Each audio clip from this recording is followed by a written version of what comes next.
Alors il y a toute une série de questions qui veulent redonner un peu de chaleur dans le dos ou d'espoir. L'équilibre international est-il mis en danger par le manque de partage entre ceux qui deviennent toujours plus riches et ceux qui continuent de s'appauvrir? Prochaine guerre internationale, celle de la faim, je le prends plutôt comme un aspect positif que comme un aspect négatif. Comment regarder autrement les systèmes d'appartenance, nation-État qui changent d'un autre vivre ensemble sur le plan politique? N'y aurait-il pas une politique du dialogue? N'y a-t-il pas un juste espoir dans l'émergence des jeunes cadres, étudiants Erasmus, migrants, qui connaissent l'international, refusent les slogans faciles, les idées toutes faites de l'étranger, peuvent s'entendre, beaucoup ne connaissant même pas l'étranger? L'Europe n'est-elle pas l'héritière d'une civilisation qui dépasse les États-nations? Comment faire pour que celle-ci communie de nouveau à cette source qu'il peut vérifier? Alors il y a une autre question que je réserve pour après sur les églises. Et enfin, il doit y avoir un médecin dans la salle parce que je n'arrive pas à lire l'ordonnance. Ne faut-il transformer nos peurs en soucis du monde, des centres de responsabilité? C'est à peu près ça, je pense. En participation de nos capacités. C'est un souci des autres, je pense. Juste un mot sur chacune de... Bon, évidemment, je mets de côté Erasmus. Évidemment que l'un des grands espoirs de l'Europe, c'est cette jeunesse qui est tellement européenne qu'elle ne se rend plus compte, comme je l'ai dit tout à l'heure, que l'Europe lui apporte la paix, lui a apporté la paix. Effectivement, les échanges Erasmus sont un symbole absolument admirable de ces échanges. Et le symbole admirable d'une culture européenne qui est en train de se produire, que nous ne connaissons pas. Pour le moment, les cultures en Europe, elles sont nationales. Qu'on s'en réjouisse ou qu'on le déplore, elles sont nationales. Hein.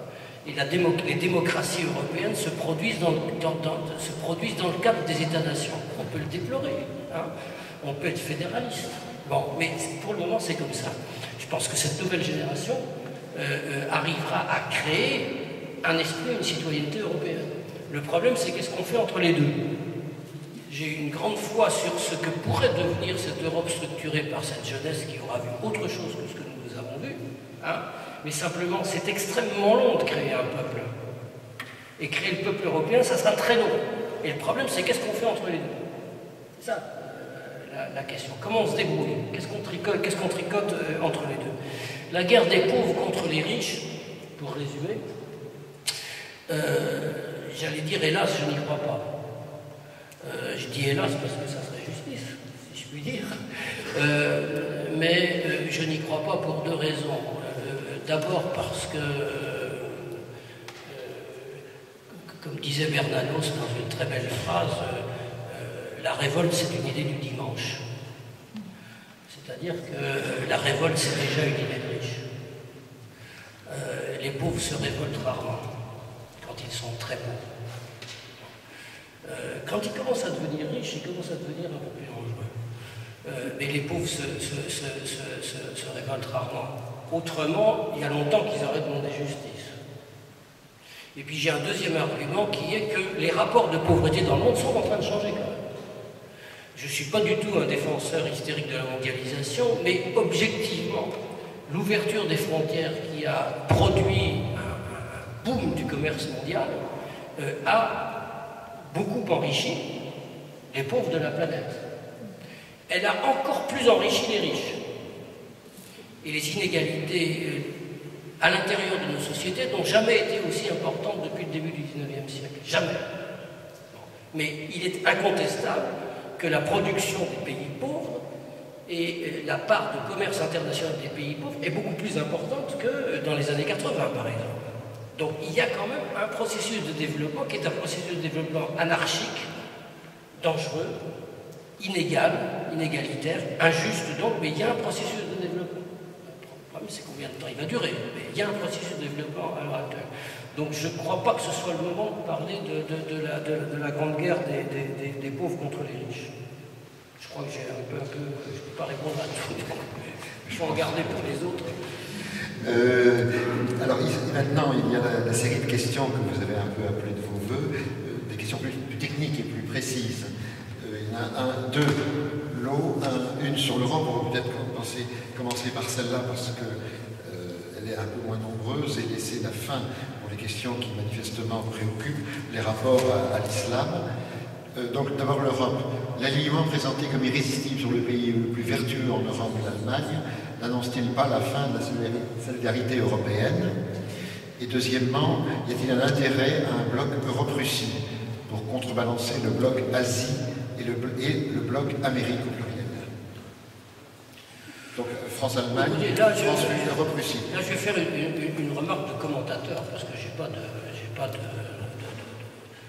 vertu particulière à proposer. Je fais une réponse de citoyen, pas plus informé que vous. Je pense que la grande force de l'Allemagne à l'heure actuelle, c'est qu'on ne peut pas s'en tirer sans elle.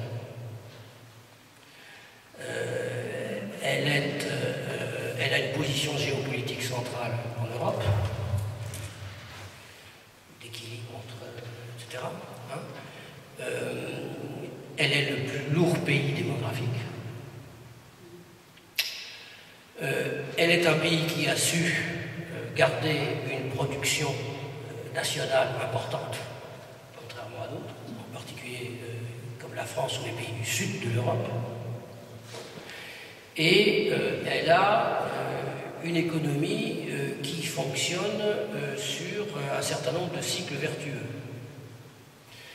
L'Allemagne est aussi vulnérable parce que sa puissance économique, elle l'appuie sur une énorme puissance exportatrice et en particulier une puissance exportatrice qui, à peu près à 60%, si je me souviens bien, est destinée aux pays européens. Plus 70 peut-être, est destinée aux pays européens. Donc de même que la Chine a intérêt à ce qu'on ne se casse pas la figure pour pouvoir nous vendre ses saloperies en matière plastique, si je puis dire, l'Allemagne a intérêt aussi à maintenir la tête hors de l'eau à ses camarades européens. Mais elle est en position de maîtrise. Elle est en plus en position de maîtrise parce que c'est elle qui tient le discours à peu près le plus clair sur ce qu'elle veut en Europe. Le discours français est absolument incompréhensible. Ne parlons pas du discours italien, le discours anglais est compréhensible. Ils n'en veulent pas. Comme ça, c'est clair. Le discours italien, etc. Bon, le discours français est absolument incompréhensible parce qu'il est complètement contradictoire depuis 25 ans. La France est à la fois le pays qui dit l'Europe, l'Europe, l'Europe, etc. parce qu'elle espère un jour que l'Europe sera une Europe française. Et puis en même temps, elle est le pays dont tous les hommes politiques, depuis Mitterrand n'a pas trouvé ça, tous les hommes politiques depuis Mitterrand ont systématiquement critiqué les décisions européennes, y compris quand c'est eux qui les prenaient. Parce que les décisions européennes ne sortent pas de n'importe où, c'est quand même les États qui prennent les décisions, même quand c'est la Commission. C'est quand même les États qui nomment le président de la Commission. Hein. Ce sont les États qui contrôlent le schmilblick. Donc, si vous voulez, l'idée qu'on propose le modèle allemand à tout le monde en Europe est une idée stupide. Parce que c'est complètement idiot. Enfin, je veux dire, on ne va pas faire devenir l'Espagne allemande, on ne va pas transformer la France en Grande Allemagne, etc. C'est pas comme ça que l'histoire se passe. Hein. Mais le mirage de ce modèle allemand vient de la position centrale et décisive de l'Allemagne. En particulier comme bailleur de fonds. Le problème qu'on a à l'heure actuelle au niveau de la crise financière, et le problème qu'ont les Allemands, c'est qu'ils en ont marre de payer. Ça fait 25 ans qu'ils payent, 30 ans qu'ils payent pour la réunification, pour l'euro, etc. Mais qu'ils savent qu'il faudra qu'ils finissent par payer. Parce qu'il n'y a pas d'autre solution. Il n'y a aucune autre solution que la mutualisation des dettes. Il n'y a aucune autre solution. Alors on peut les mutualiser de manière soft, de manière hard, de manière aimable, de manière pas aimable, etc. En piquant de l'argent aux banques, en leur en laissant un petit peu, etc. Mais on sait que la seule solution pour faire arrêter la spéculation sur les monnaies européennes, c'est de dire, écoutez, c'est pas la peine de nous attaquer, on forme un bloc, on garantit les dettes tous ensemble.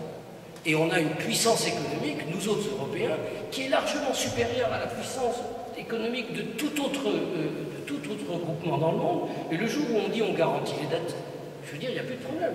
Enfin, il y a un problème économique parce qu'il faut qu'on ait une croissance qui nous permette de garder cette force économique. Ça, c'est pas un détail.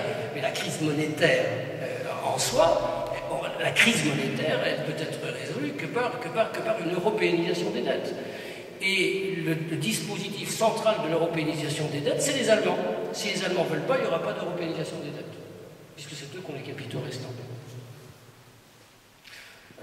Alors, j'ai marginalisé la question de la croissance. Naturellement, la question importante qui est derrière la crise financière, c'est le fait qu'il n'y ait pas de croissance en Europe. Ça va de soi. Hein. Bon, sur le couple Europe-Russie, oui, moi j'ai longtemps cru que c'était effectivement un bloc géopolitique qui pourrait équilibrer d'autres poids lourds dans le monde. J'y crois moins maintenant, d'abord parce que l'Europe connaît la crise qu'on connaît, et que donc l'Europe, en tant que puissance diplomatique, pour le moment, c'est une chose qui n'existe pas, qui existe un petit peu, mais qui n'existe pas, et puis parce que la Russie a des problèmes extrêmement importants. On pensait que la transition démocratique serait quand même un peu plus rapide en Russie. La Russie est un système instable, parce que c'est un système autoritaire. Et que ça... C'est un système autoritaire parce que c'est instable. Oui, aussi, oui, bien sûr. Et donc, avec la Russie actuelle, on ne sait pas bien ce qu'on peut faire. Moi, ce que je pense, c'est qu'il faut s'entendre avec la Russie. C'est-à-dire qu'il faut les aider, les tirer, les pousser, etc., sur la voie des réformes démocratiques, et puis il faut s'entendre avec la Russie en termes d'échanges culturels, économiques, etc., parce que nous y avons intérêt. Maintenant, sur ce qu'on peut construire concrètement avec la Russie d'ici une dizaine d'années, je ne sais pas.